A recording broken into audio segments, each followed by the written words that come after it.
Good afternoon, everybody, or morning, or evening, depending on where you're watching this from. Okay, it is, for me, it's afternoon. It is 4:47. 4:47 in the morning, December 29th, 2022. Okay, this is part 2, chapter 5, Life After Dad, Bound to Lose, Destined to Win. Okay, so it says, 4 years and 2 children later, I hired a lawyer and divorced her. During this time, I developed cancer in my sinus cavities and was receiving radiation treatment. I was on several experimental medications, but doctors had given up hope for my recovery and said that I had 6 months to live. But my pastor kept praying for me and telling me that God didn't bring me through all of this only to let me die with cancer. He prayed and believed for my healing, and God completely healed me of that cancer.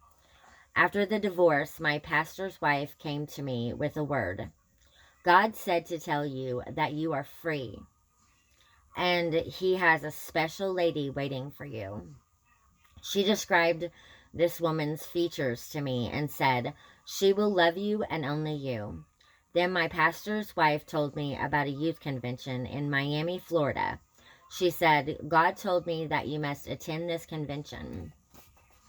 I had no money to attend this convention, but my pastor's wife said, let's pray and ask God to make a way. Not long after that, I received a phone call from an older cousin of mine that we had lived with when we first moved to Milwaukee.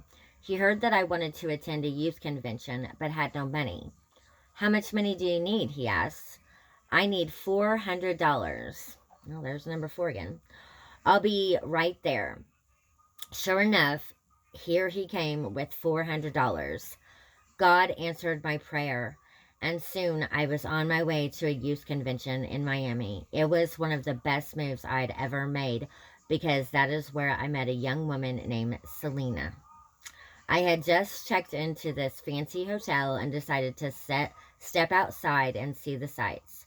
I walked to the front door and looked out. Standing outside the hotel was a young woman who was as beautiful to me as the sun that was shining in the Florida sky.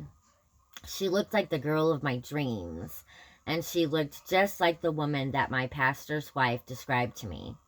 But she was standing next to a man that I assumed was her husband. Later, I learned that he was a deacon in her church. I saw her throughout the convention, and we smiled at each other every time we passed, but I never got up enough nerve to actually speak to introduce myself.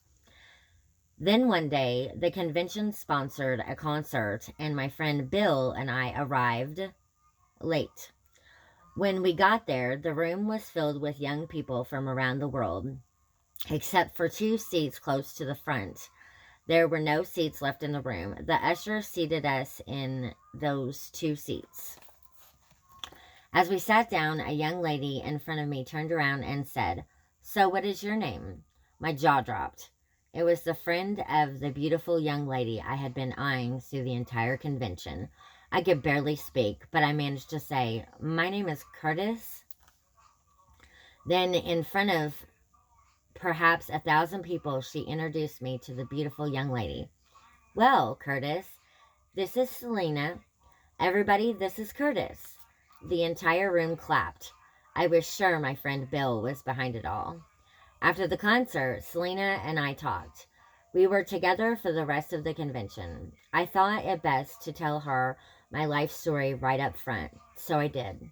I told her about my father, my background, my life of practicing voodoo, the woman I married and divorced, and my 2 children.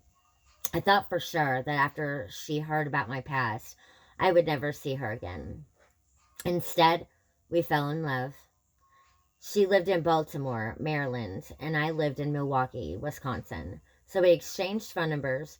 We talked on the phone every day. Finally, I decided to go to Baltimore and ask her parents for her hand in marriage. That's all for this video. Thank you for watching.